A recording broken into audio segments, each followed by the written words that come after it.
New tonight, George Washington University's president is sharing a message after D.C. police cleared protesters from campus this morning. She says it pains the university that these actions were necessary. 33 protesters were arrested after spending 2 weeks on campus. 7 News' Christian Flores is live for us at GW tonight. So, Christian, a much quieter scene out there tonight. Yeah, it's a much different scene than we've seen for nearly the past 2 weeks. Gone are the tents replaced by police officers barricading off this area. And now we're hearing from students and city leaders about this morning's arrests.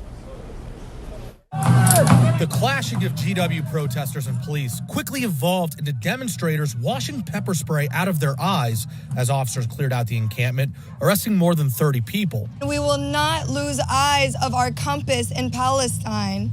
That leads our movement forward. That is the forefront of our struggle, and we will not allow some arrests to get in the way of that. And we find it abhorrent that the university president would rather, subject students to that violence than even sit down at the table with negotiators, no matter how long they waited and were willing to negotiate on demands. 7 News on your side reached out to GW to request a sit-down interview with school leaders, but they deferred to their earlier statement stating officers warned students to leave and arrested those who stayed.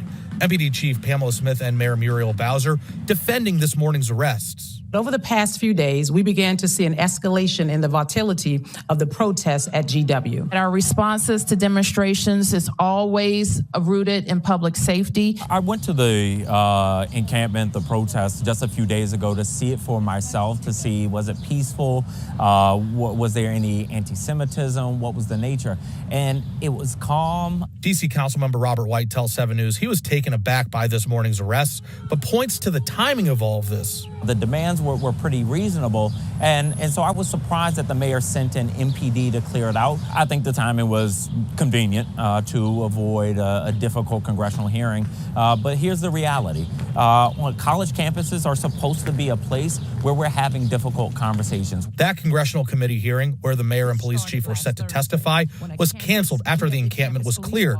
White says he was surprised by this action because he just spoke with Mayor Bowser on Monday. She essentially said she would follow the law, but didn't give any indication that anything was forthcoming. As officers continue standing guard and fencing off the portion of campus where tents once stood, students say they're not done. When we say we're not leaving, we're not leaving. Now, this portion of campus will remain barricaded through commencement, which is a little more than a week from now. Reporting live at George Washington University, Christian Flores, 7 News.